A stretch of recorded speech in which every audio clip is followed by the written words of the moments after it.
ঘুম ভাঙল দিজার। পাশেই কারো বসা অবয়ব নজরে আসতেই চমকাল। ফারজাদ উঠে বসে আছে। দ্রুত নিজেও উঠে বসল। কি হয়েছে? কেমন লাগছে? উঠেছেন কেন? ডাকতে পারেননি? ফারজাদ মুখ কুচকাল। সকাল সকাল টেপ রেকর্ডার অন হয়ে গেল। ছেলে হয়েছে, কোলে নিবি? চট করে মুখ টিপে হেসে ফেলল দিজা। ভালোই হলো, আমার কষ্ট করতে হলো না। এরকম জামাই কয়জনের ঘটে জোটে। ফারজাদ মাথাটা নত করে বসল, তবুও বোঝা গেল আনমনেই তার ঠোঁট প্রসারিত হয়েছে। ওড়না খুঁজে পাচ্ছে না দিজা। আশ্চর্য, রাতে তো গায়ে ছিল বলেই মনে পড়ছে তার। একসময় কাঁথার নিচে কুকড়ে যাওয়া অবস্থায় পেল, দ্রুত গায়ে কোনোরকম জড়িয়ে নেমে দাঁড়াল। ফারজাদ ওর দিকে তাকায়নি। কি ব্যাটা ছেলে! হাসি পেল হুট করে দিজার। সারারাত হাত পা ছড়িয়ে দিজাকে কাছে নিয়ে শুয়েছিল, এখন আর তাকাচ্ছে না। রান্নাঘরে ঢুকতে ঢুকতে ডাকল, বড় মামি, তাওয়া গরম করে একটা কাপড় সেকে দাও তো। ফারহানা ফিরে তাকালেন, কি করবি? এক কাত হয়ে শুয়ে থেকে ঘাড় বাঁকা করে ফেলেছে তোমার ছেলে, সকাল থেকে ঘাড়ের ব্যথায় উঠে বসে আছে। পাশেই আমিনা বেগম বসেছিলেন, তিনি মৃদু ধমক দিল, ন মামি আবার কি? আম্মা কইবি? নানু তুমি চুপ করো তো। আমার মামি হয়, আমি মামিই বলবো। মুখে আসবে আম্মা টাম্মা। তাইলে ওর পোলাও তোর খালাতো ভাই লাগে, ওর লাগি এত ব্যস্ত হওয়া লাগত না তোর, বয় ওই পিড়ির উপরে। ওর আম্মা যাইয়া লাগাইয়া দিয়ে আসুক। দিজা হেসে ফেলল। আমিনা বেগম হাসলেন অল্প একটু, শেক দিয়ে কাজ হইত না, শুধু সর্ষের তেল আর রসুন গরম করে দাও। কুসুম গরম তেল নিয়ে দিজা ঘরে এলো।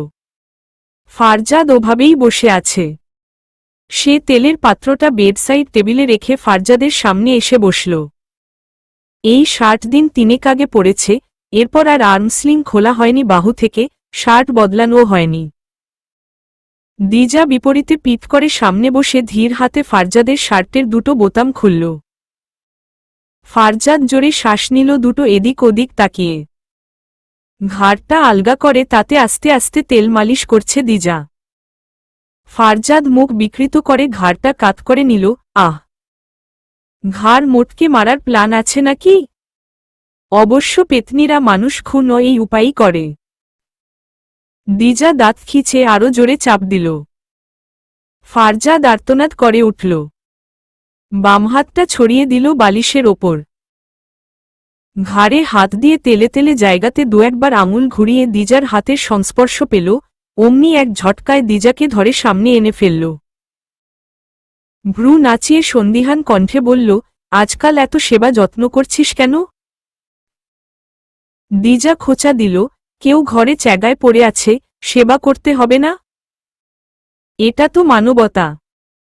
আপনার জায়গায় অন্য কেউ থাকলেও তাই করতাম। ফারজাদ দিজার হাত মুচড়ে ধরল, মারি পিশল, আমার ঘরে অন্য কেউ আসবে কি করে? দিজা আবার উঠতে যায় মালিশ করার উদ্দেশ্যে, ফারজাদ ব্যান্ডেজে মোড়ানো হাত দিয়ে টেনে ধরল দিজাকে, লাগবে না তোর সেবা। তোর সেবা তুই অন্য কাউকে কর। দিজার চুল খুলে গেছে, তা খোপা করতে করতে বলল, আর ইউ জেলাস? অল্প একটু। দিজা ভ্রু কুচকাল, কি বিষয়ে? আমার ফুপাতো বোন অন্য কারো চাকরানি করবে। দিজার হাসি বন্ধ হল, তার মানে আমি আপনার চাকরানি করছি? আমার তো করছিস না, তুই যে কারো করছিস। এবং যে কারো মতো আমিও একজন অসুস্থ, হাত পাহীন মানুষ, তাই মানবতা দেখাচ্ছিস। উকিল হবার ছিল আপনার। সামান্য আনমনা হল ফারজাদ। উহু, ইঞ্জিনিয়ার। ইঞ্জিনিয়ারদের তো এমন পয়েন্ট খুঁজে কথা বলার দরকার হয় না। তারা কৌশলে প্রকৌশলী করে নিজের পেশা চালায়। ফারজাদ কথা বলল না। দিজা নিজেও কিছুক্ষণ নিচে তাকিয়ে চুপ রইল, এরপর নিচু গলায় বলল, বড় মামা আর মামি কত আফসোস করে আপনি তাদের সাথে কথা বলেন না। মা বাবাই তো। ফারজাদ ঠোঁট একপেশে করে বাঁকিয়ে বলল, এখানেই হয়তো তোর আর আমার পার্থক্যটুকু। চোখের সামনে দেখে এক মুহূর্তে সব ভুলে বাপের বুকে পড়ে কান্নাকাটি করা তুইটার কাছে এর চেয়ে ভালো মোটিভ বা অ্যাডভাইস পাওয়ার আশা রাখি না আমি। দিজার মন খারাপ হল, একটাই দোষ ফারজাদের, ছোট ছোট বিষয়গুলো মনের ভেতরে ঠিক যতটা গাঢ় করে পুষে রাখে, বাইরে ততটাই হালকাভাবে ছেড়ে দেয়। বোঝাই যায় না আচরণে সে কিছু ভারী পালন করছে। দিজা আস্তে করে বলল, আমি আপনার মতো ত্যাগী না, আমি একদম আপনার মতো না। আর আর মুখটা গম্ভীর হল দিজার, আর আমার মনে হয় ঠিকও হয়নি আপনাকে চাওয়াটা। ভুল আপনার ছিল, আপনি সেদিন কি দেখে চেয়েছিস আমায়? দিজা উত্তর খুঁজে পেল না। বেশ কিছুক্ষণ পর দুদিকে মাথা নাড়ল, জানি না। ফারজাদ বলল, অপশন ডি রূপ, গুণ, পেশা, আচরণ, স্বভাব, আর কি দেখে চাওয়া যায় মানুষকে? দিজা তাকালো ফারজাদের দিকে, হুট করে তার জবাব এলো, রূপ। দিজাকে অবাক করে দিয়ে ফারজাদ হো হো করে হেসে ফেলল। দিজা ভ্রু কুচকে অর্ধ হাসিমুখে চেয়ে থাকে ফারজাদের হাসির দিকে। এরকম হাসি দিজা ফারজাদের বহুকাল দেখেনি। সে তখন খুব ছোট ছিল, তখন বোধহয় ফারজাদ হাসত এমন করে। মানুষ বদলায়, মহাবিশ্বের প্রতিটি বস্তুকণার ন্যায় মানুষও প্রতিক্ষণে বদলায়। হাসি মুখেই বলল ফারজাদ, রূপ তো আমার লম্বা ঘন কালো চুল আছে, কাজল রাঙা চোখ, দুধে আলতা গায়ের রং, চিকন ঠোঁট। দিজা ফিক করে হেসে ফেলল। হাসি সামলে বলল, মেয়েদের এসব থাকতে হয়, তা আপনি জানলেন কি করে? আপনি তো তাকানি না কারো দিকে। উপন্যাস পড়ে ঔপন্যাসিকদের বর্ণনা থেকে জেনেছি। তোকে কে বলল আমি তাকাই না কারো দিকে? আমাকে আর কার বলতে হবে? আমিই সকলকে বলতে পারবো আপনার সমস্যা আছে। মানে চোখে। ফারজাদ দিজার দিকে দৃষ্টি আটকে কেমন বদমাইশের মতো গা কাঁপিয়ে হাসল। দিজার হজম হচ্ছে না ব্যাপারটা। এই লোকের যে কোনো কিছু রূপক হতে পারে, কোনো কিছুতে ভরসা নেই। যখন তখন এই হাসি বদলে যাবে তীব্র ক্ষোভে। তবুও সে অবাক হচ্ছে ফারজাদের এমন প্রাণখোলা হাসিতে। লোকে বলে মেয়েদের হাসির ঝনঝন আওয়াজ নাকি পুরুষের বুকে ঝড় তোলে। ওরা বোধহয় পুরুষের বুক উজাড় করা হো হো হাসির আওয়াজ শোনেনি, যে কারো বুকে তুফান তোলার জোগাড়। ফারজাদের হাসির আওয়াজে এক একবার বিভাজন আসছে, দিজা প্রতিবার নতুন করে মুগ্ধ হল প্রিয় পুরুষটির ওপর। সে কেন চেয়েছিল লোকটাকে, জানে না। আর আজ ছাড়ার কোনো কারণও নেই তার কারণে।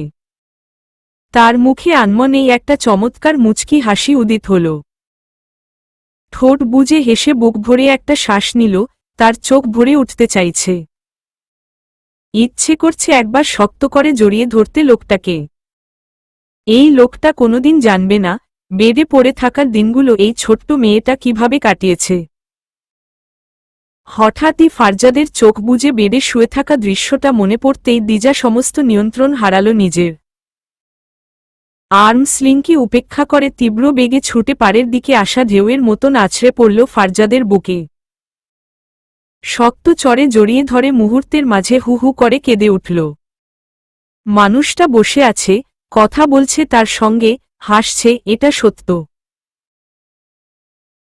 অথচ যদি মিথ্যে হতো।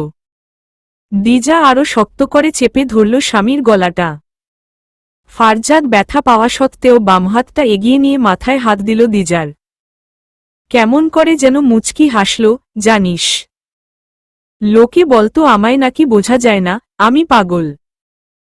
অথচ আজকাল আমি তোকে বুঝতে পারি না। কোনো কিছুরই কোনো সঠিক স্থায়িত্ব নেই যেন তোর। বুঝতে চেষ্টাই করেননি কখনো। কপট গম্ভীর হল ফারজাদ, এত ভারী হয়ে গেছিস তুই যে তোকে বুঝতে আবার আলাদা করে চেষ্টা করতে হবে? দিজা জবাব দিল না, পরক সুখে ফারজাদের বুকের বাপাশে মাথাটা আলগোছে রেখে চোখজোড়া বুজে নিল। এই সুখ অবিনশ্বর, অক্ষয়, এই সুখ অনবদ্য। চিরকাল এখানে মাথা রেখে সুখের দিগন্তে ভেসে বেড়ানো যাবে, আর শোনা যায় দিগন্ত নাকি অসীম। অর্থাৎ এই সুখ অমর, শাশ্বত। হালকা করে মাথা রেখেছে দিজা, তবুও ফারজাদের বুকের মাঝে অবস্থিত হৃদযন্ত্রের টিপটিপ আওয়াজটা কানে লাগছে খুব। খুব কাছে এসেছে নাকি সে, নাকি আন্দোলন চলছে কোনো কারণে এই বুকে। সে টের পেল বিটগুলো তার গালে মৃদু ধাক্কার মতো একটা পরশ দিচ্ছে।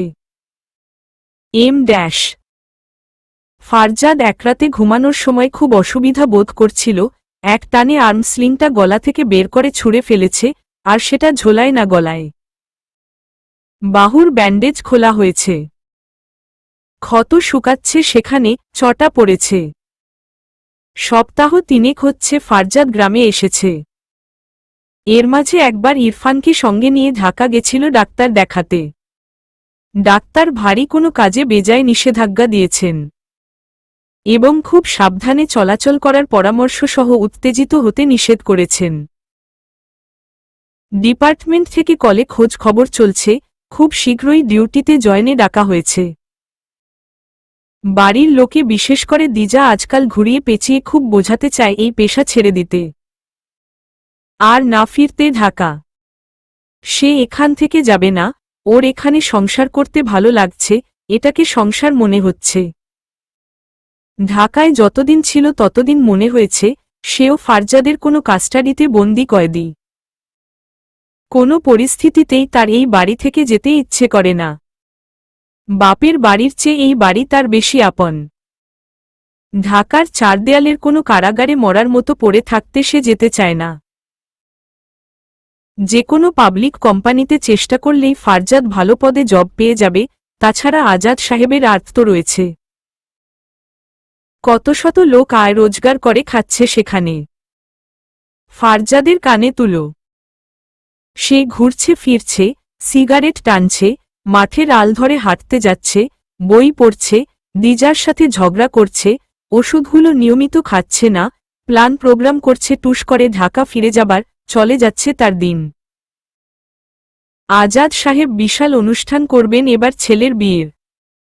তাতে হয়তো ছেলের মনটা ঠিক হবে।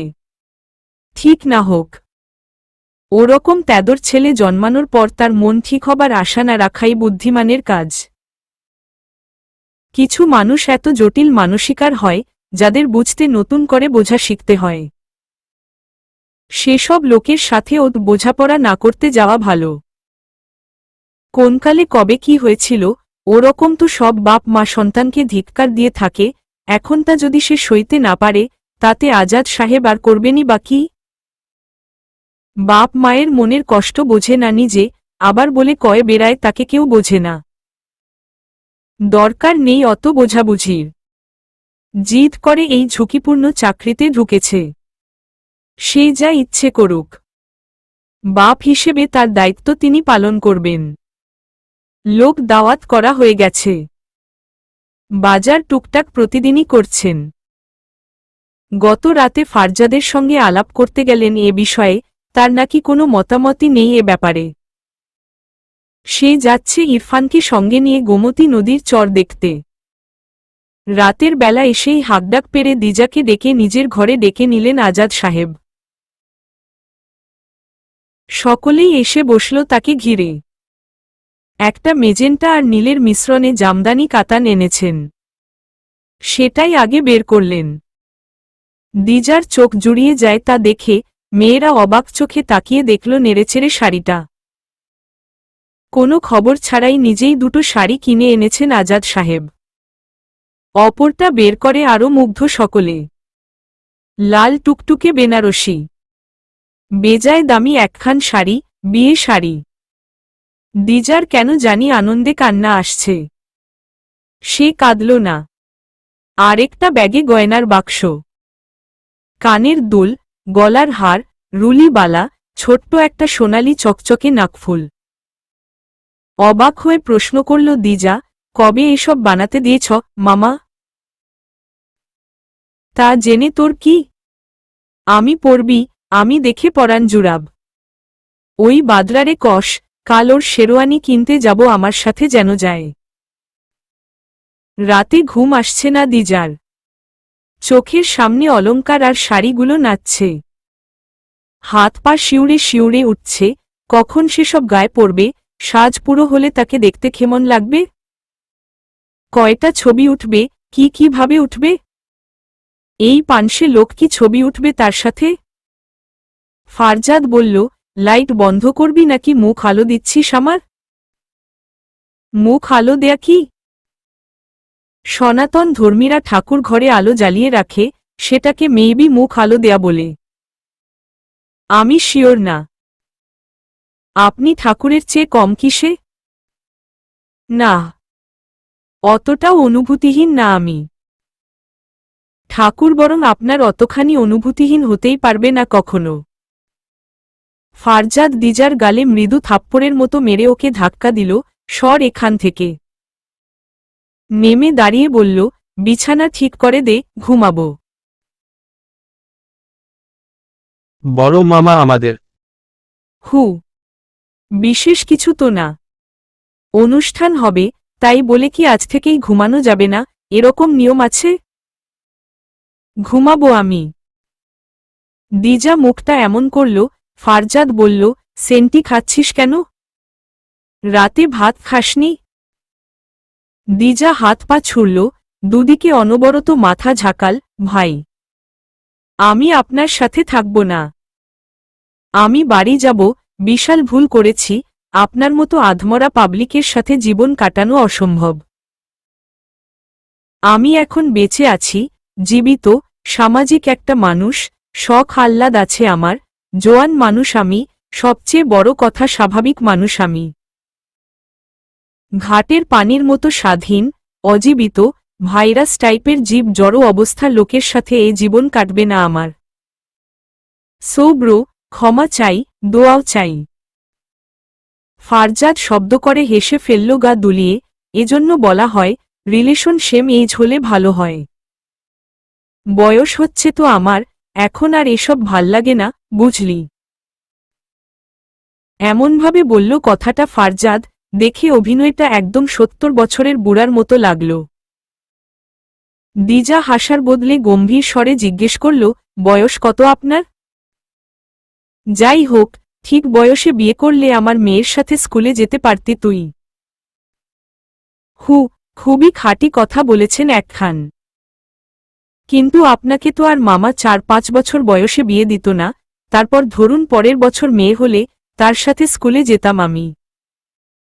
আর ওয়েট, ধরুন দিল ও বিয়ে, তখন সেই বয়সে আপনার বাচ্চা হতো? কথাটা বলতে বলতে না চাইতেও হেসে ফেলল দিজা। ফারজাদ বলল, আমার তো একালেও হবে না। আমার বউয়ের হতো। মুখ ফেরাল দিজা, সেই ক্যাপাসিটি থাকে না, ভাই ওই বয়সে। তুই বিয়ের আগে জীবনে ভাই বলিসনি, এখন ভাই ভাই করে যাচ্ছিস। ব্যাপার কি? ভাই ভাই গন্ধ বের হচ্ছে আমার গা থেকে? দিজা চোখ উল্টাল, তখন মনে রং ছিল, জানতাম না আপনাকে। তাই হুহুত ভুলভাল রং বেরঙের সং লেগে থাকত মনে। অথচ বিয়ের পর আপনার ভাবসাব দেখে দেখে যা বুঝেছি, আপনি ভাইয়ের চেয়েও বড় ভাই, মানে নানা যাকে বলে। ফারজাদ নিঃশব্দে হাসল, এত রঙহীন আমি? উহু, রঙহীন না। সিরিয়াস না আপনি কোনো বিষয়ে? মানে কোনো কিছুতেই আনন্দ বা দুঃখ হয় না আপনার? অথচ ছোট ছোট বিষয় ধরে রেখে বছরের পর বছর শোক পালন করে যান মনে মনে। ফারজাদ হাসল।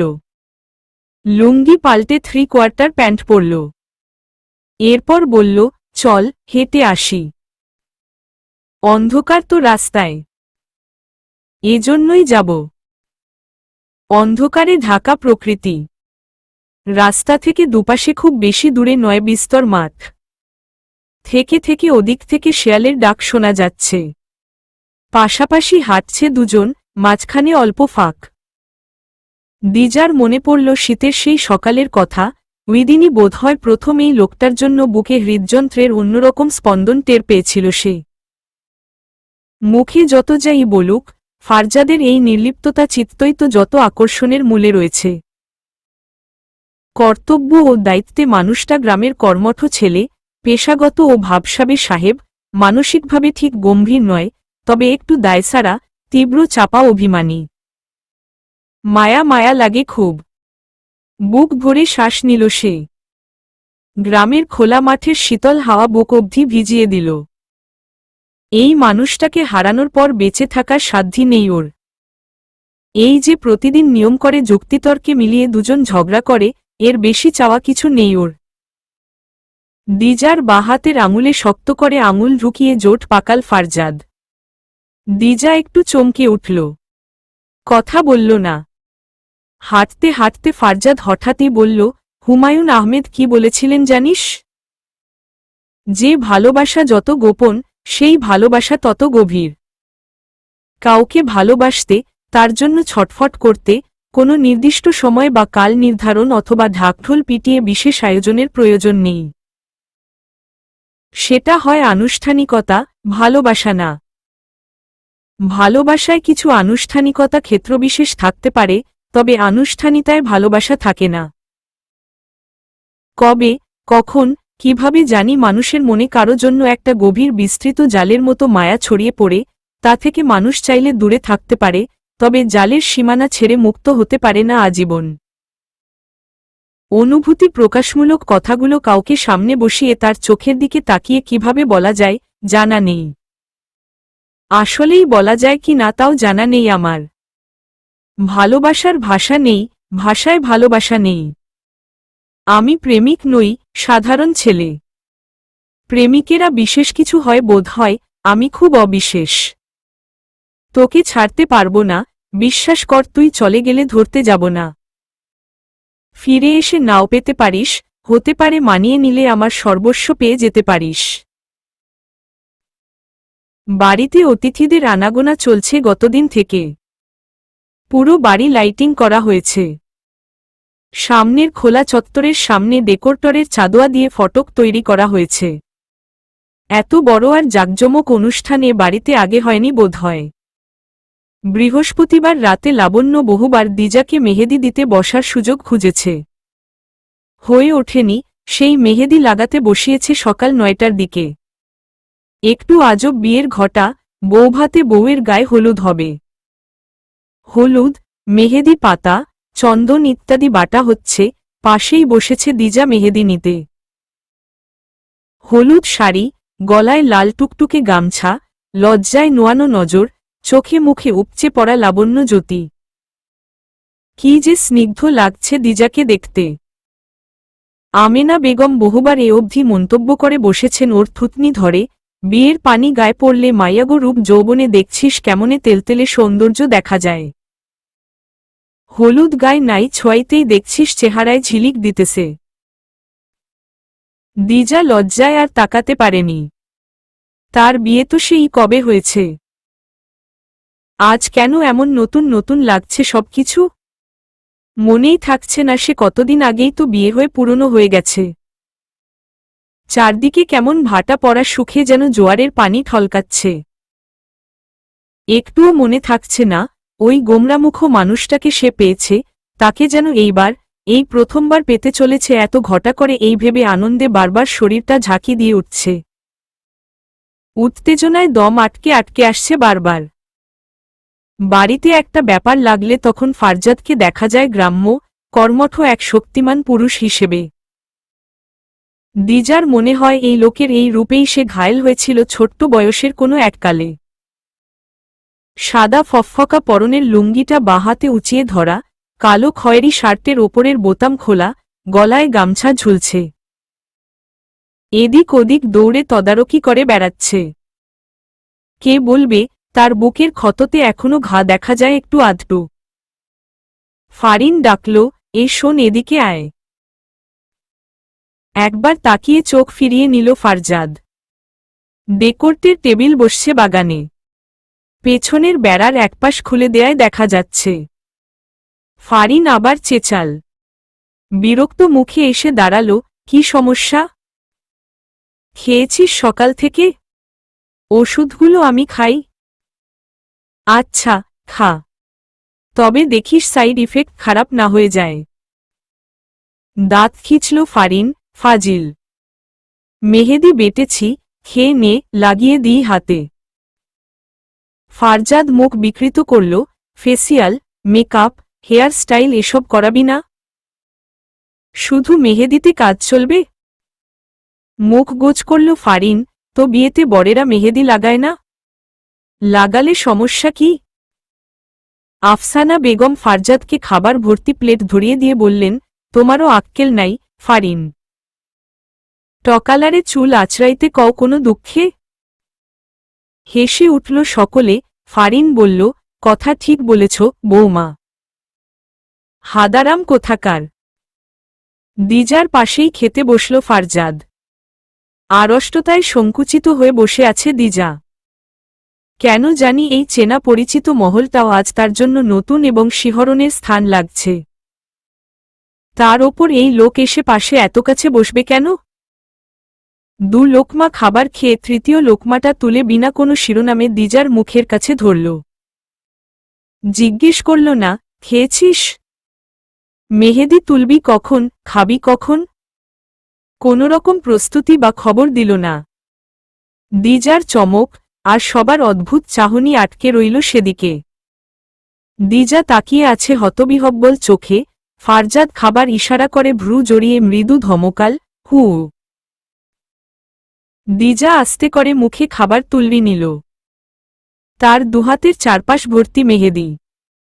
হাত দুটো উঁচু করে ধরে রেখে খাবার চিবোতে লাগল। সকলে ঘুরে ঘুরে দেখছে ওদের। বৌভাতে বর বউকে খাইয়ে দিচ্ছে বসে। অনবদ্য দৃশ্য এ এক। নিশ্চিন্তে, অমনোযোগে, অবিশেষ ধরনে নিজে একবার খাবার নিচ্ছে, নিয়ম করে দিজাকে পরে লোকমা দিচ্ছে। দুজনে অভ্যস্ত ভঙ্গিতে ভরা মজলিসের উঠোনের এক প্রান্তে বসে খাচ্ছে, টুকটাক আস্তে আস্তে কথা বলছে। সকলে চোখ ভরে দেখল দৃশ্যটা। মানুষবিদ্বেষী ফারজাদের নির্বিকার চিত্ত। আর সেই নির্বিকার চিত্তে কি যে মহিমান্বিত আকার ও বিকারত্ব। তাকে চোখে মুখে প্রেম নেই, মুগ্ধতা নেই, বিশেষ অভিব্যক্তি নেই। অথচ এক এক লোকমা যখন গালে তুলে দিচ্ছে দিজার, দেখে মনে হয় কত জনমের এই কর্তব্যপরায়ণতা তার, কতকালের অভ্যস্ত দুজনে এভাবে আহার গ্রহণ করে, কত যে মায়া মিশে আছে সেই এক এক লোকমা খাবারের মাঝে। সাধারণ খাবার গ্রহণের দৃশ্য থেকে এটা আলাদা, একটু দুর্লভ আর দুর্বোধ্য। খাবার শেষে প্লেট নিয়ে নির্লিপ্ততা ভঙ্গিতে উঠে গেল ফারজাদ। কলপারে প্লেট রেখে হাত ধুয়ে গ্লাস ভরে পানি খেল। এরপর এক গ্লাস পানি ভরে এনে তা এগিয়ে দিল দিজার মুখে কাছে। দিজার দুহাতে মেহেদি ভরা, গ্লাস ধরার উপায় নেই। ফারজাদ ধরতে বলল না।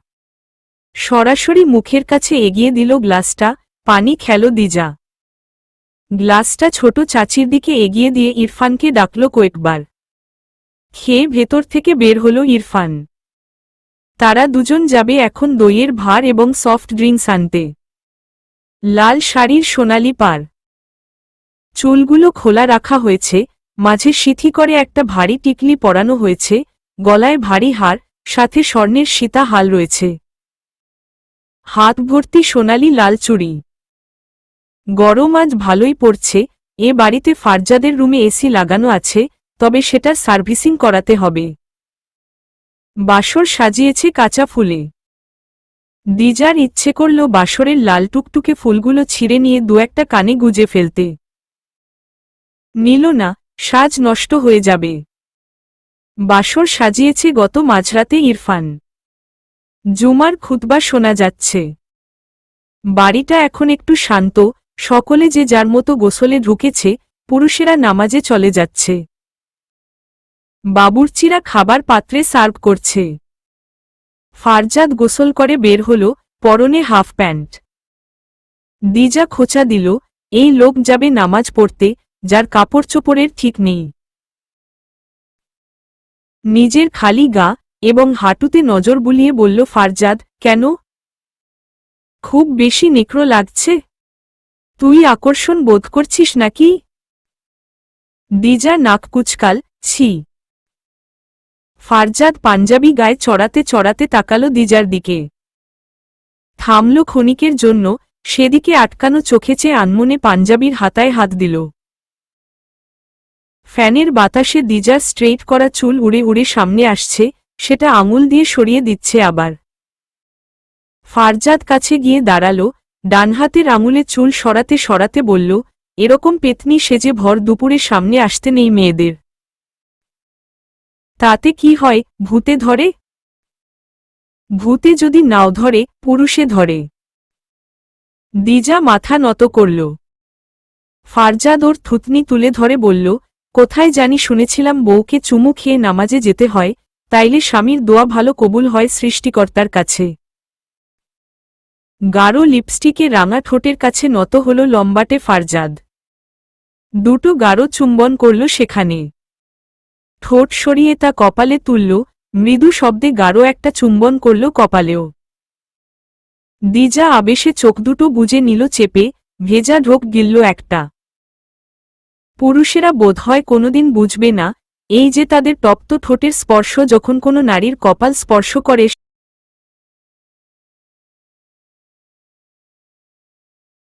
যায়, এ যে কতটা ভয়াবহ ক্ষয়কারী, তা কোন না। দিজার গলাটা আটকে এলো, চোখের কাজল নষ্ট হবে বোধহয় এবার। কি দরকার ছিল চুমুটা কপালে দেবার? পুরুষের জন্য নারীর কপালে চুম্বন নিষিদ্ধ করা হোক, নিষিদ্ধ হোক নারীর সর্বনাশের এই অনিন্দ পন্থা, এই অধঃপতন মানার নয়। ফারজাদ সরে দাঁড়াল, মুখ চোখ বিকৃত করে বলল, ছি। কি বিচ্ছিরি স্বাদ লিপস্টিকের। ওহ ছি। এই মাল ঠোঁটে ঝুলিয়ে ঘুরিয়ে বেড়াস তোরা? তোদের তো অত্যন্ত পর্যায়ে রুচির অভাব। পায়জামার নিচের দিকে গুটিয়ে টাকনু বের করতে করতে তার কিছু মনে পড়েছে, এমন ভঙ্গিতে দ্রুত সোজা হয়ে দাঁড়াল, এই আমার কি আবার অজু করতে হবে? চুমু খেলে কি অজু ভেঙে যায়? হাতের টিস্যুটা নাকে ঠেকিয়ে হেসে ফেলল দিজা। তা দেখে চমৎকার হাসল ফারজাদ। টুপিটা হাতে নিয়ে পাঞ্জাবির বোতাম লাগাতে গেল, দিজা এগিয়ে গেল। পা উঁচু করে দাঁড়িয়ে বোতামগুলো লাগিয়ে দিল সন্তপর্ণে। ততক্ষণ কেমন করে যেন চেয়ে রইল ফারজাদ, দিজা নত চোখে তার বুকে মনোযোগ সহকারে চেয়ে পাঞ্জাবির বোতাম লাগাচ্ছে। শেষ হলে একটু সরে দাঁড়াল। আপাদমস্তক চেয়ে দেখল স্বামীর দিকে। মুচকি হেসে মাথা নামিয়ে নিল। তার মনে বেজে উঠল তিনটে লাইন, তাও আবার উল্টো তালে। দেখিতে সোনার নাগর গো, চাঁদেরও সমান।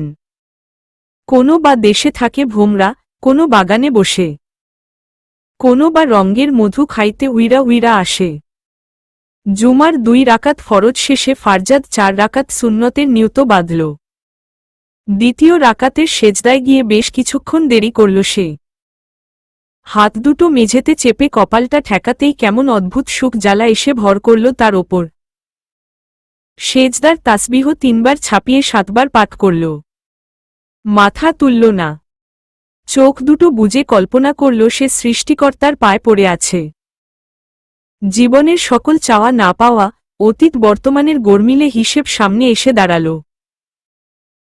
একটু অভিযোগ, অনেকটা ব্যর্থতা, নিজের ভুলগুলো, অপ্রান্তি সবের স্বগতোক্তি করে বসল রবের কাছে। চোখের সম্মুখে ভেসে উঠল আজকের নতুন শুভযাত্রার এক অবিচ্ছেদ্য সঙ্গিনীর সরল মুখখানি। চোখের পাপড়ি ভিজেছে, পানি গড়ায়নি বেয়ে। উঠে পড়ল সেজদা থেকে।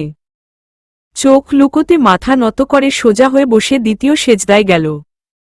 শক্ত করে বুক টেনে এক সুদীর্ঘ শ্বাস নিল শব্দ করে। 4 রাকাতের মোনাজাতে হাত দুটো তুলে একদৃষ্টে চেয়ে রইল নিজের হাতের দিকে।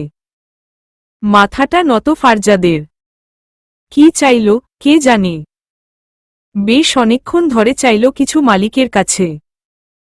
আবার চোখে সিক্ততা টানছে, নাক শিউরে, গলার রগ টান করে হা করল, উপরের দিকে তাকিয়ে প্রলম্বিত শ্বাস ফেলল। মসজিদের ছাদে আড়াল হয়ে আছে তেজি সূর্য রশ্মিতে ছেয়ে থাকা আকাশটা। এম ড্যাশ ফারজাদের পরনে লুঙ্গি, পুরাতন শার্ট, গলায় ঝুলছে বাবুর্চিদের গামছা। জমজমাট খাওয়া চলছে চারদিকে, যথাসাধ্য পেটপুরে ভোজ হচ্ছে সবার। দুপুরের রোদকে বাদ সাধার ক্ষমতা হল না বোধ হয় চাদোয়ার। সকল টেবিলের পাশে বড় স্ট্যান্ড ফ্যান লাগিয়ে দেয়া হয়েছে, তবে যারা খাবারের তদারকি করছে তাদের অবস্থা কাহিল। আজাদ সাহেব কোথা থেকে যেন ছুটে এলেন। টেনে ধরলেন ফারজাদকে, গরম গায়ে লাগে না? না, কয়দিন আগে উঠছিস অসুখ থেকে, এখন আবার ঘামে ভিজো, এরপর জ্বর বাঁধাইও আবার। শার্ট খুলে রাখা যায় না? নিচে গেঞ্জি নাই? বোতামগুলো এক এক করে খুলে শার্টটা টেনে খুলে নিলেন। ঘামে ভিজে চুপচোপে হয়ে আছে শার্টের পিঠ, বুক। ফারজাদ কথা বলল না কোনো, তার চোখে মুখে বিরক্তি। লোক বসে আছে খাবারের জন্য, তার হাতে ভাতের পাত্র। ওই বাড়ি থেকে আসার মতো সব দিজার বাবার আত্মীয়রা, মায়ের আত্মীয় সব এই পক্ষের হয়ে এসেছে। এখানেও উল্টো বিষয়। আগের দিন বৌভাত খেয়ে দিজাকে নিয়ে যাবেন ও বাড়িতে, পরের দিন এখান থেকে লোক যাবে, সেদিন খাওয়াবেন হাবিব সাহেব এবং দিজাকে তুলে দেবেন।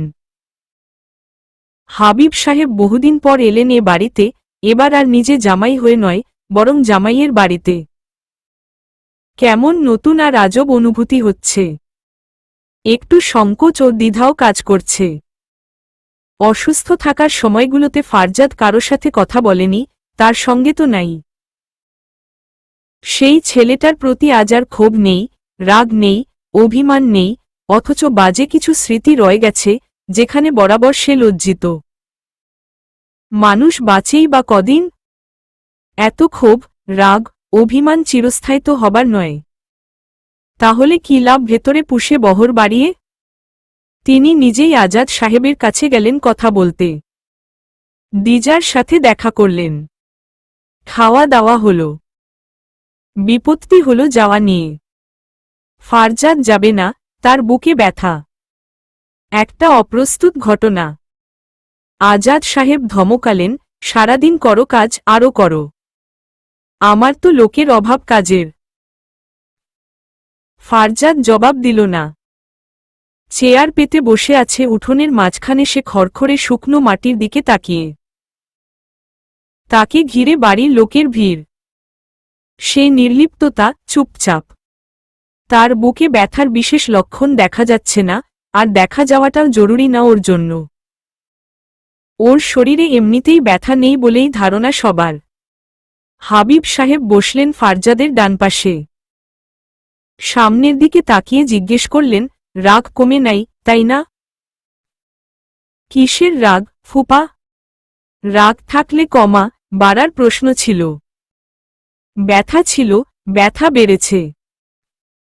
হাবিব সাহেব স্মিত হাসলেন, কোথাকার ব্যথা? বুকের ব্যথা। ঘাড় নাড়লেন হাবিব সাহেব, কথা সত্য, বুকের ব্যথা। তবে বুকের ব্যথা একপাক্ষিক কেন বলতে পারবা? একপাক্ষিক? তাছাড়া কি? এই বাড়িতে আসো নাই? এইটা বাপের বাড়ি, এই জন্যে? তুমিও তো আমার মেয়ে নিয়ে চলে গেছিলা, তা ধরে রাখলে রাখতে পারতাম না আমি? ধরি নাই তো। কারণ আমি বাপ, বুঝলা? তুমি যতই বলো, আমার বাপ হবার যোগ্যতা নাই। আমি জানি, আমি দিজার বাপ, এই যে আর সপ্তাহখানেক পর দেশ ছাড়তেছি। মেয়েটারে না হয় নিয়ে যাব, কাছে একটা দিন থাকবে। তুমি না গেলে একটা অপুরা ভাব থেকে যাবে না? উইটা খচখচ করবে মনে চিরদিন, বুঝলা? মেয়েও কি ভালো থাকবে? বিয়ে তো একবারই হয়, এই দিন যা হবে, চিরকাল মনে থাকবে। তুমি ভুলো নাই কিচ্ছু, আমি ভুলছি। কেন জিগাবা না? ওরে মানুষ করার জন্যে এত বছর দূরে থাকছি, আবার যাব চলে, আবার দেখা ধরো নাই বা হইল। কবে ফিরি না ফিরি? তোমার হাতে দিয়ে যাব। আজ যখন একা বাড়ি ঢুকবে, কাল একা বের হয়ে এই বাড়ি তো আসবে, তখন বাপের মনে খুব অসহায় লাগবে, মেয়েটারে মনে হয় একা একাই ছেড়ে দিল কোথাও। এই জন্যে বাপ আমি। তুমি যাই কও, আমি বাপি। ফারহানা বেগমের গলা বেজে উঠল, মুখে ওড়না চেপে ধরেছেন। উপস্থিত সকলের চোখ ভেজা। অনর বসে আছে ফারজাদ, চুপচাপ মাটির দিকে তাকিয়ে। শোক শোক গন্ধ বেরিয়েছে যেন। আজাদ সাহেব দূরে সরে গেলেন। ফিরোজা সরে গেল। ফারহানা চেয়ে আছেন ছেলের দিকে। কতদিন আম্মা বলে ডাকে না ফারজাদ। একবার 4.5 বছর খানিক ডাকত না আম্মা আব্বু বলে। আজ কত মাস ডাকে না। বোঝে না এই ছেলে, বাপ মার ভিতরের জ্বালা। এই দুটো শব্দের মানুষগুলোর মনে কত যে রূপরেখা, কত যে মায়া, কত হাহাকার তা বোঝে না সন্তান। ইরফানের গলা শোনা গেল, ফারজাদ ভাই, এদিকে আসেন তো। সফট ড্রিঙ্কসের ঝুড়ি খালি, আরেকটা কই রাখছেন? ফারজাদ উঠে দাঁড়াল। হাবিব সাহেব বসে আছেন মাথা নুইয়ে। ফারজাদ 2 হাত মুঠ পাকিয়ে মাথার উপরে তুলে অলস ভঙ্গিতে আড়মোড়া ভাঙল, আজ বলেছি যখন না। তাইলে আর যাই কেমনে? আপনি ভালো ব্যবস্থা করবেন সবকিছুর, যান। কাল আমি আর দিজা দুপুরে আসব দাওয়া খেতে, সবাই যাবে আগে। আর আমার একটা শেরওয়ানি পাঠাবেন সকালে, ওটা পরে আসব, আমার শেরওয়ানি কেনা হয়নি। ডাহা মিথ্যা কথা। আজাদ সাহেব শেরওয়ানি, লুঙ্গি, পাঞ্জাবি, গামছা সব কিনে এনে দিয়েছেন। সে আজ সারাদিন শুধু লঙ্গি পরে, গামছা গলায় করে ঘুরে বেড়াচ্ছে। শেরওয়ানি পরেনি, তাতে নাকি গরম বেশি, আর আরাম কম, তাছাড়া দাগ লাগার সম্ভাবনা আছে। বরের কোনো বালাই রাখেনি শরীরে। কেউ ওকে না চিনলে বলবে না, তার বিয়ের অনুষ্ঠান আজ। রাত 10টার দিকে রুমে ঢুকল ফারজাদ। ঠেলে ঠুলে ঢুকিয়ে দিল ইরফান, দরজায় পা রাখার সময় পেছনে থেকে বলল, যদিও আপনাকে দেখে বরের কাজের খালুও মনে হচ্ছে না, তবুও অল দ্য বেস্ট। চোখ মারল ইরফান, শালি আমার ছোট, রয়েশয়, কেমন? শুভকামনা আপনার জন্য। ফারজাদ ঘাড় ঘুরিয়ে চারদিকে কিছু খুঁজল ছুঁড়ে মারার মতো। হো হো করে হেসে ফেলল ইরফান। ফারজাদ কপালে হাত দিয়ে মাথা নিচু করে হেসে উঠল। গায়ের স্যান্ডো গেঞ্জিতে বিভিন্ন দাগ, কালি। লুঙ্গিতে নোংরা। দরজার ছিটকিনি আটকে পেছনে ফিরল, দিজা বসে আছে খাটের ওপর। মাথায় ঘোমটা নেই, শুধু শাড়ি, খোলা চুল উড়ছে। ফারজাদের মাথা থেকে পা অবধি চোখ বুলিয়ে দেখল গম্ভীর দৃষ্টিতে। অতিষ্ঠ ভঙ্গিতে ঘাড় ঝাঁকাল দুপাশে, এই লোকের কাছে স্বাভাবিক কিছু আশা করা পাপের সমান। এটা বর? হায় কপাল! লুঙ্গি, গেঞ্জি, গলায় গামছা পরে সে ঢুকছে বাসর ঘরে। গলা থেকে গামছা খুলে ছুঁড়ে মারল মেঝেতে। ফ্যানের নিচে এসে দাঁড়িয়ে গেঞ্জিটা খুলে ফেলল। ঘর্মাক্ত উদাম শরীরে 2-3 হাত দূরত্বে দাঁড়িয়ে আছে ফারজাদ। সে চোখ নামাল। ফারজাদ ক্লান্ত কণ্ঠে বলল, অবশেষে আমিও বলির পাঠা। বাসরে ঢুকলাম। ঠ্যাস মেরে বলল দিজা, বাসরে ঢুকলেন? মনে হচ্ছে মাটি কাটতে এসেছেন। সে তোর যাই মনে হোক, আমি বাসরেই ঢুকেছি। বিড়বিড় করে স্বগতোক্তি করল দিজা, এমন ভাব করছে যেন প্রথমবার বাসর করছে। ফারজাদ সিলিং ফ্যান থেকে চোখ নামিয়ে তাকাল, সে তো আনঅফিশিয়ালি আনকন্ট্রোলেবল হয়ে গেছিল, সেখানে তোর দোষ ছিল, একঘরে না থাকলে কিছু হতো না। কিন্তু আজ হবে অফিশিয়াল। ছি, অশ্লীল। হেসে ফেলল ফারজাদ, ঘাড়ে হাত বুলাতে বুলাতে, তো গোসলটা সেরে ফ্রেশ হয়ে আসি। তোয়ালে কাঁধে ঝুলিয়ে যেতে গিয়েও আবার ফিরল, ওয়েট, গোসল তো করা যাবে না আগে, ডাবল খাটুনি। দিজা হাতের মুঠোয় মাথা ঠুকল। আল্লাহ, এর আজ মাথা গেছে নাকি? ফারজাদ ওয়ার্ড্রোবের ওপরের ড্রয়ার খুলল, একটা লালরঙা ছোট্ট বাক্স বের করে আনল। বসল এসে বিছানায়। দিজা সরে গেল কিঞ্চিত। ফারজাদ চোখ তুলে তাকালো। হাত দে। ছোট্ট একটা আংটি, চকচকে সোনালি রঙা। দিজার অনামিকা আঙুলে পরিয়ে দিল ফারজাদ। পরাতে পরাতে বলল, এইটা কিন্তু তোর মামা দেয়নি, ফারজাদের কামাই করা টাকায় বানানো। দিজা ভ্রু কুঞ্চিত করল। সকালেও সে ড্রয়ার খুলেছিল, তখন তো দেখিনি দইয়ের ভার আনতে গিয়ে তুলে এনেছে নাকি? তাহলে বানাতে কবে দিয়েছিল? চোখ তুলে তাকালো। আজ এত বদলে যাওয়া লাগছে কেন আপনাকে? নেশা করেছেন? ইচ্ছে ছিল, ইরফান ভাই করতে দেয়নি। দিজার কোলে মাথা রেখে পায়ে পা উঠিয়ে শুয়ে পড়ল। এরপর দিজার দিকে তাকিয়ে বলল, মেয়ে পছন্দ হলে সব ছেলেই পানসে থেকে মিষ্টি, অতীত ভুলে বর্তমানে, আর আনরোমান্টিক থেকে রোমান্টিক হয়ে যায়। ক্ষণিকের জন্য হলেও বদলায়, হতে পারে সকালে আবার নিজস্ব সত্তায় ফিরে এলো। দিজা কপাল জড়াল, স্বার্থপরের দল। ফারজাদ চোখ বুজল। দিজা এবার হাসল একটু, চেয়ে রইল ফারজাদের দিকে।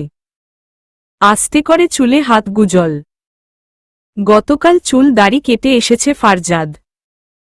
চুলগুলো মনোযোগ দিয়ে নাড়তে নাড়তে নজরে এলো কালো চুলের পেখমের ভাজে ভাজে ভেসে ভেসে উঠছে সোনালি রঙা আংটিটা। এত সুখ সুখ কেন লাগছে বেঁচে থাকতে? এই মানুষটাকে হাসিল করতে তার যতখানি চোখের পানি ঝরাতে হয়েছে, তার সবটা আজ এই এক মুহূর্তে উসুল হয়ে গেছে। এই যে সুখটুকু অনুভব হচ্ছে, মনে হচ্ছে কান্নার পানির চেয়ে পরিমাণে বেশিই বোধহয় হয়ে গেল। এই এক চিলতে পরিমাণ সুখের জন্য দিজার আরও একবার কাঁদতে ইচ্ছে করছে এই পুরুষের বিরহে। কোলে মাথা রেখে চোখ বুজে থাকা পুরুষটির বিরহে কদিন কেঁদে যদি এই অক্ষয় সুখের দেখা মেলে, সে বহুযুগ যুগ কাঁদতে চায়, তারপর একবার চোখ মুছে এভাবে একরত্তিখানিক সুখ চায়। একবার ফারজাদের চুল নিয়ে আনমনে খেলতে চায়, আর দেখতে চায় চোখ বুজে থাকা শ্যামলা চেহারার গম্ভীর, আজব অভিমানী পুরুষটিকে। অনুষ্ঠানের পরের দিন দিজাকে নিয়ে হাবিব সাহেবের দাওয়াত রক্ষা করতে গিয়েছিল ফারজাদ। দিজা রাতটা ছিল, গতকাল সন্ধ্যার পর ফারজাদ গিয়ে নিয়ে এসেছে আবার। পরদিন সকাল সকাল কল এলো ফারজাদের কাছে রুহুল স্যারের। ফারজাদ ঘুম থেকেই ওঠেনি। বিরক্ত হয়ে দুবার কেটেও দিয়েছে।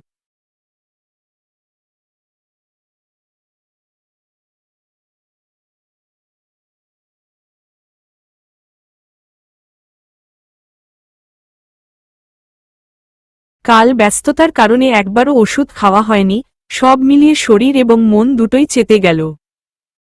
নিশ্চয়ই এখন ডিউটিতে ফেরার তাগিদ দেবে। সে বলেছে সুস্থ হলে ফিরে আসবে। তারপরেও কল করে চিপকে থাকার মানে কি? তৃতীয়বারে কল রিসিভ করল। রুহুল সাহেব জিজ্ঞেস করলেন, শরীর কেমন এখন? ভালো। ওদিকের খবর কি? সব ঠিকঠাক। তুমি কি আর এই তালে আছো? ঠিকঠাক হলেই বা তোমার কি? তুমি আছো ফুর্তিতে। শুনলাম বিয়ে করলে, আগের জনের কি হলো? নাকি ওটাকে ছেড়ে? ওটাকেই আবার বিয়ে করলাম। তা কেন? শখ, স্যার। খুব ইউনিক কিছু করার শখ হলো। কি হয়েছে, বলুন। মাসুদকে কাল শখ থেরাপি দেয়া হয়েছে মাঝরাতে। কোনো বিশেষ ফায়দা হলো তাতে? হলো না মানে? অকর্মা ভাবছ নাকি আমাদের? ওরা প্রয়োজনে কোথায় দেখা করত সবাই, সেই ঠিকানা বলেছে। জানি না, ঠিক বলেছে কিনা। তবে দ্রুত সেখানে একটা অভিযান চালাতে হবে। তুমি কি বুঝতে পারছো আমার কথা? পারছি। যেদিন আলামিন আমার কাছে এসেছিল, শেষ পর্যায়ে সে আমাকে মোটা অঙ্কের হিসেব অফার করেছিল। এতে আপনার মনে হয় না, আলামিন অনেক কিছু একটা এই জ্ঞানীর? অথচ ও আমার হাতের নাগালেই আছে, আমি চাইলেই ধরতে পারব। এটা আমিও ভেবেছি। না না, ও তোমার হাতের নাগালে কি করে? একটা কথা বলো, তোমাকে মারার পরপরই সে পালালো কিভাবে ফ্ল্যাট থেকে? কেউ আর কাউকে খুঁজে না পেয়ে এটা সুইসাইড ধরে নিয়েছিল। ছেলেটার এলেম আছে এ বিষয়ে, কিভাবে অত তাড়াতাড়ি পালালো? ফারজাদ তাচ্ছিল্যের সাথে চোখ উল্টে শান্ত গলায় বলল, ও ফ্ল্যাটেই ছিল। সেন্সলেস হওয়ার আগে ইশারা করেছিলাম আমি লোকেদের, তারা বুঝতে পারেনি, শুধু আমায় নিয়ে হায় হায় করে গেছে। ইভেন ফ্ল্যাট থেকে সকলে বের হবার পর বহুক্ষণ সে ফ্ল্যাটেই ছিল। তুমি জানলে কি করে? গুলি বুকে খেয়েছি, মাথায় না। ফ্ল্যাটে থাকার উদ্দেশ্য কি? আমার হ্যান্ডগান থেকে নিজের ফিঙ্গারপ্রিন্ট মুছেছে, ম্যাগাজিন খুলে বুলেট লোড করে রেখেছে। সবকিছু ওলট পালট করে বিশেষ দরকারি কিছু খুঁজেছে তা হাতানোর জন্য, হতে পারে ওদের বিরুদ্ধে কোনো উইটনেস অর এভিডেন্স। এরপর আবার সব গুছিয়ে রেখে বেরিয়ে গেছে। আলামিন খুব ভালো, স্যার। আমার বউয়ের চুড়িটা নিয়েছিল না। দিজা বাথরুমে কাপড় ধুচ্ছিল। এ কথা শুনে মুখ বের করে দেখল ফারজাদকে।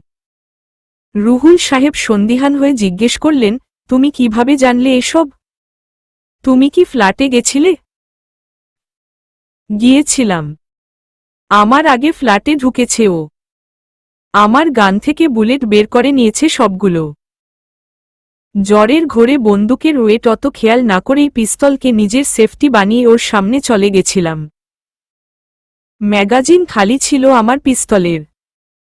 ইভেন ওর ছোড়া বুলেটটাও আমার বনুদকেরই ছিল। আমারটা সেমি অটোমেটিক হ্যান্ডগান। ওতে 9mm ক্যালিবারের বুলেট ছিল। আলামিন আমার ফ্ল্যাটে যখন ঢুকেছে, আমি ছিলাম না সেখানে। আমার হ্যান্ডগানে বুলেট ছিল 4টা।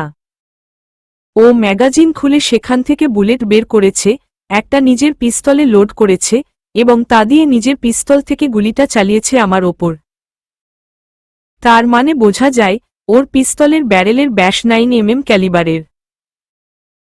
আর ধরুন তাতে যদি ওকে কোনোভাবে ধরাও হয়, যুক্তি বেরিয়ে আসত, বুলেট যেহেতু আমার, গুলিও আমি নিজেই চালিয়েছি নিজের ওপর। এতে কি বুঝতে পারছেন? তুমিই বলো। ওরা সেফ নয় আপাতত। নয়তো আমাকে মারতে এত সতর্কতার প্রয়োজন ছিল না। মেরে বের হয়ে যেতে পারত। এত কৌশলের সাথে আমার মৃত্যুটাকে আত্মহত্যা প্রমাণ করার একটা চান্স রাখার কি দরকার পড়ল? অর্থাৎ আমরা একটু চেষ্টা করলেই ওদের কাছে পৌঁছাতে পারব, এটা ওরা জানে। তবে তা তাড়াতাড়ি করতে হবে। হতে পারে আপাতত দেশ ছাড়ার বা আন্ডারগ্রাউন্ড হবার প্ল্যানে আছে। আপনি মাসুদের ওপর নজরদারি বাড়ান, আমি খুব শীঘ্রই ফিরব। দিজা চেঁচাতে চেঁচাতে বেরিয়ে এলো, আপনাকে যেতে দিল তবে না যাবেন। আপনি আরও এই চাকরিতে ফিরছেন না। অন্তত আমি থাকতে এরকম কিছুই হবে না। আপনি ফোন করে রিজাইন করে দিন। ফারজাদ বিরক্ত হল, শান্ত হ, মা আমার। চুপ থাক অল্প সময়। বলেই ফোন কানে চেপে ধরল আবার। সামাদকে বলল, আমার ফ্ল্যাট রেডি? জি স্যার, রেডি। কবে ফিরছেন, কেমন আছেন? আপনাকে দাওয়াত দিল আসলেন না। এখন খোঁজ খবর নিয়ে ভালো মানুষ সাজার বিশেষ কারণ দেখছি না।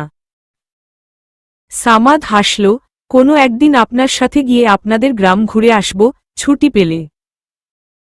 আপনার ফ্ল্যাট রেডি, ভাবির জন্য এবার থাকার অসুবিধা অনেকটাই কমবে। খুব সুন্দর একটা ফ্ল্যাট, আমার তো খুব পছন্দ হয়েছে। ভাবি আসছে না এখন। সে এখানেই থাকবে। দিজা উত্তেজিত হয়ে উঠল, পাগলামি করছেন আপনি? আর আমি ভাবি আপনার।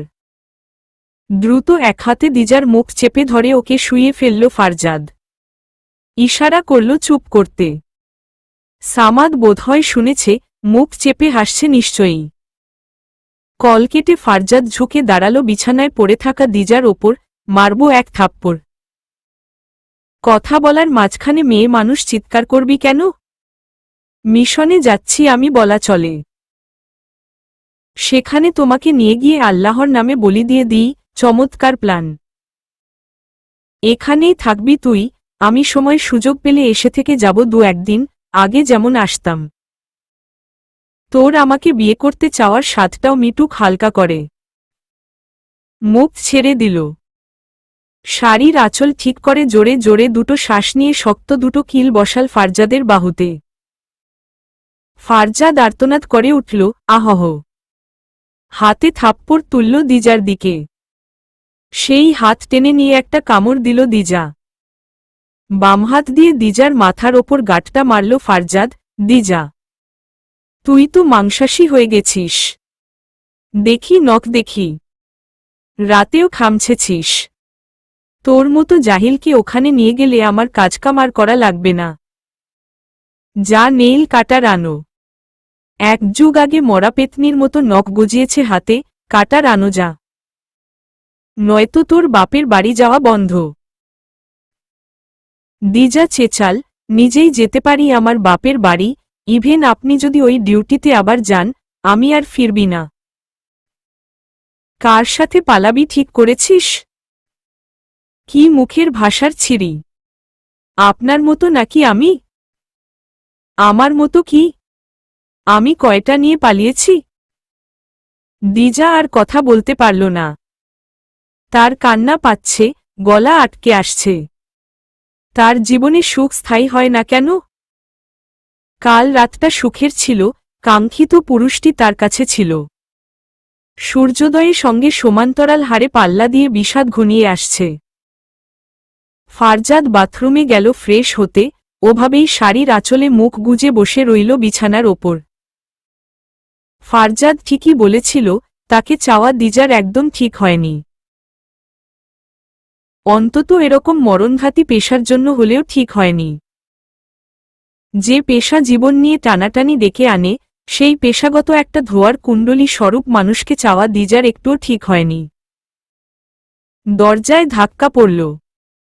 দ্রুত চোখ মুখ মুছে নিল দিজা, কাতান শাড়ির আঁচলের ঘষায় মুখটা লাল হয়ে উঠল। ফারহানা ঢুকলেন ভেতরে। দিজার ভেজা চুল থেকে পানি পড়ছে। ফারহানা বললেন, এখনো মাথা মুছতে শিখিসনি? সে কই? বাথরুমে। তুমি বসো, মামি। ভ্রু কুচকালেন ফারহানা, চোখ মুখ এমন লাগতেছে কেন? কি হইছে? মাথা ঝাঁকাল দিজা, কিছু না। ফারহানা মানলেন না, কি হইছে? ফারজাদ কিছু বলছে? দিজার বাদ ভাঙল, মামি। তোমার ছেলে আবার যাবে ওই চাকরিতে, আজকেই। কেঁদে ফেলল দিজা। ফারহানা বেগম থমকালেন। আস্তে করে বসলেন বিছানায়, অপারগ কণ্ঠে বললেন, আমার ভাল্লাগে না এইসব আর। আমার কথা শুনলে বুঝাইতাম। ছেলে আমার সাথে কথাই বলে না, আর আমার কথা শুনবে? মামির আহত স্বরের আফসোস শুনে দিজার আরও খারাপ লাগল। ফারহানা কাছে টেনে নিলেন দিজাকে। চোখ মুছে দিয়ে বললেন, আমি ব্যর্থ ছেলে মানুষ করতে। আমি মা হিসাবে ব্যর্থ, ছেলের মন জয় করে চলতে পারি নাই। আমার কিছু কওয়ারও নাই এইখানে। আমি কিছু বললে সে শুনবে না, তখন আরও খারাপ লাগে আমার। তুই একটু বুঝা ওরে ভালো করে। মার কথা নাই বা শুনল বউয়ের কথা শুনবে। তোর জন্যেই তো এবার কথা বন্ধ করছে। কথাটা ভালো লাগল না শুনতে দিজার। মামি যেন ঘুরিয়ে পেঁচিয়ে শাশুড়িদের মতো কথা বললেন। তার ছেলে দিজার জন্য তাদের সাথে সম্পর্ক নষ্ট করেছে, আকার ইঙ্গিতে তাই বুঝিয়ে দিল ন যেন। মলিন হাসল সে, তোমার ধারণা ভুল। আমার সাথেও তার এমন সম্পর্ক নেই যে আমি বললেই যে কোনো কথা রাখার তাগিদে তা মেনে নেবে। মামাকে বলো না হয়। ফারহানা চলে গেলেন। দিজার মন আরও খারাপ হয়ে উঠল। বাড়িতে এখনো অনেক লোক। আরও আসবে দুপুর হতে হতে। ওই বাড়িতে যেতে হবে।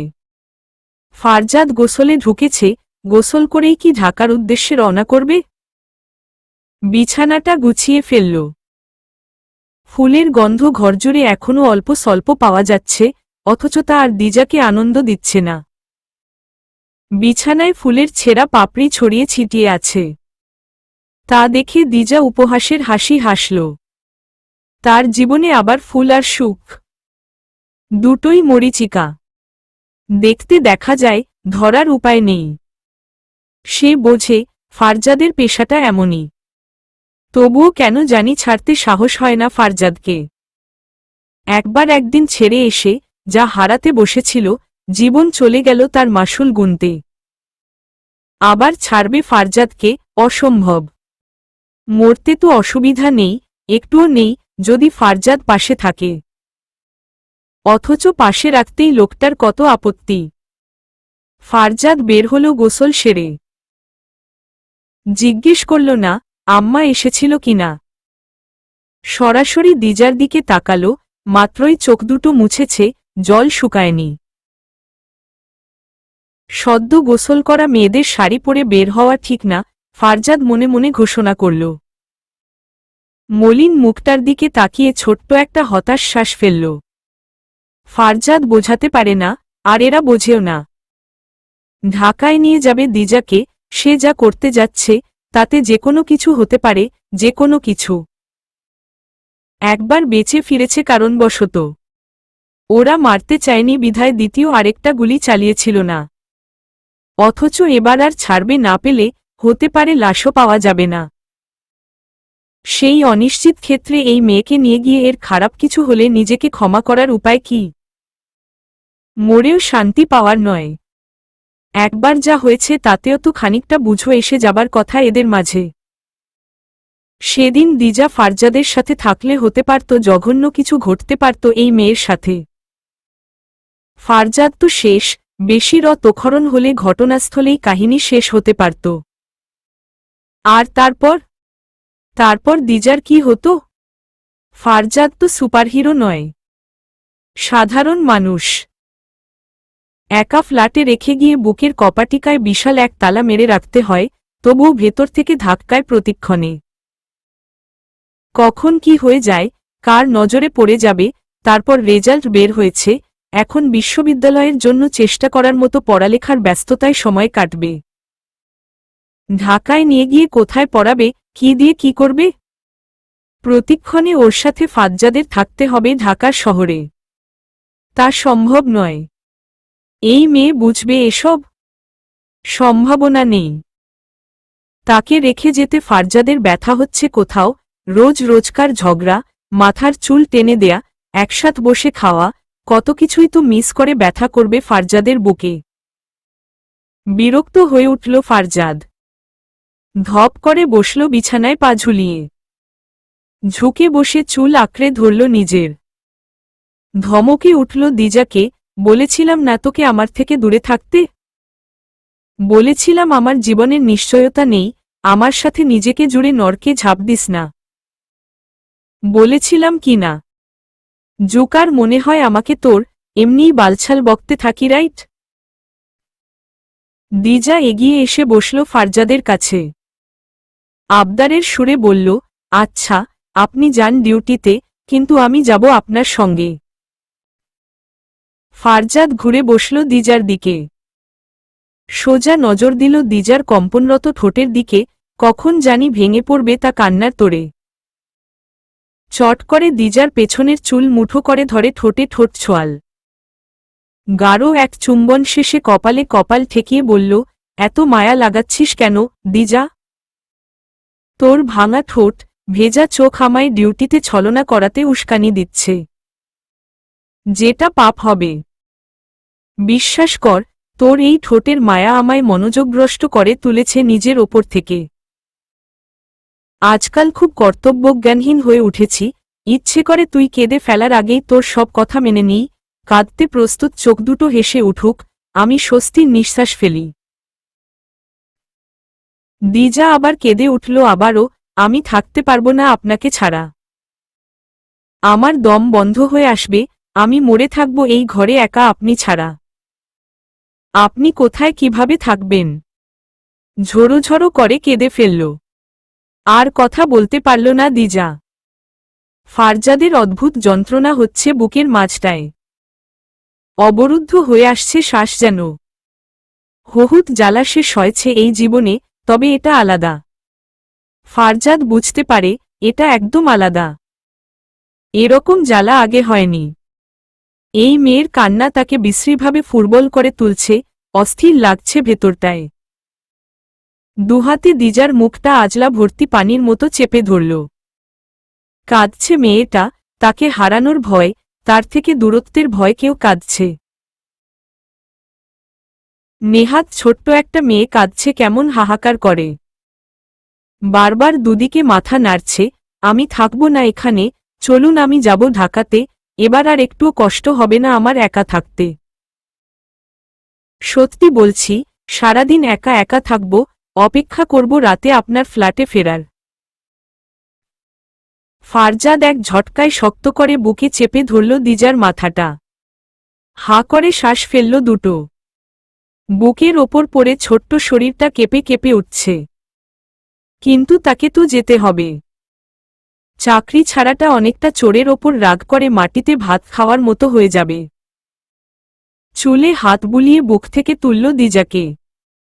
মৃদু ধমক দিল, কান্না বন্ধ কর। নিয়ে যাব, এখন চুপ কর।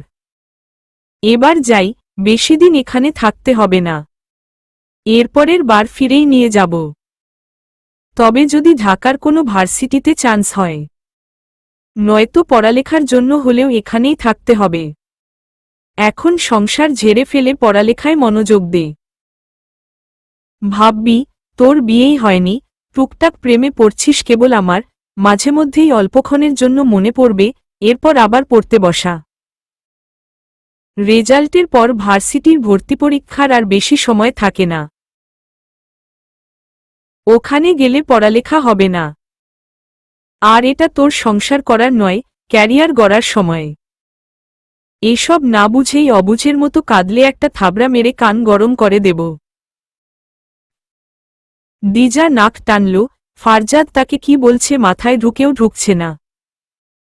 কত সহজে বলে দিল মাঝে মধ্যে মনে করতে। অথচ একটা মুহূর্ত না ভেবে থাকা সম্ভব নয়। দুদিনের জন্য এসে যে সংবাদ সে পেয়েছে, এরপর প্রতিটা প্রহর এই গণনায় কাটবে কিভাবে কোথায় আছে ফারজাদ, কখন কোনো খবর এসে পৌঁছায়। মুখে দিজার আন্তরিকতার ছাপ ফুটে উঠল, ভারী হয়ে উঠল মুখটা, শুকনো নাক টেনে আস্তে করে জড়িয়ে ধরল ফারজাদকে। এবারের জড়িয়ে ধরায় ব্যাকুলতা নেই, আছে অন্য কিছু। ফারজাদ আতকে উঠল। কিসের এক অদম্য শক্তি যেন নাড়া দিল তাকে, শক্ত মুখে মাথাটাও শক্ত করে চেপে ধরল ফারজাদের বুকে দিজা। চোখটা বুজে নিল চেপে। ফারজাদ না চাইতেন দিশেহারার মতো চেপে ধরল মেয়েটাকে। দিজা নীরবে তাকে শুষে নিচ্ছে যেন নিজের মাঝে, চির বিদায় দিচ্ছে ফারজাদকে। কঠোর এক অনুভূতির অভ্যন্তরীণ বহিঃপ্রকাশ যেন এই নির্লিপ্ততা। গাটা শিউরে উঠল দিজার। তা ফারজাদকে আবারও বোঝাল, দিজা তাকে গ্রহণ করছে চিরতরে, সে আর হারালেও হারাবে না কোনোদিন দিজার মাঝ থেকে। তাকে ক্যারে নেয়ার সাধ্যটা ক্যারে নিল বোধহয় দিজা প্রকৃতির কাছ থেকে। যে ভেতরে রয়ে যায় তার চলে যাওয়ার উপায় কি? সেভাবে গ্রহণ করছে দিজা ফারজাদকে। এক নিঃশব্দ শত্রুতায় নামল দিজা প্রকৃতির সঙ্গে। হাতড়ে হাতড়ে ফারজাদকে বুকের গভীর থেকে গভীরে চাপতে চাইছে দিজা। অথচ কাঁদছে না মেয়েটা। এই কঠিনতম ত্বরান্বয়ের নাম কি দেবে ফারজাদ? হুট করে মনে হল, মনে মনে আর কতটুকু ভালোবাসা যায়। অন্তত ততটা নয়, যতটা লোকসম্মুখে চলে আসা পাগলদের বুকে জমে থাকে।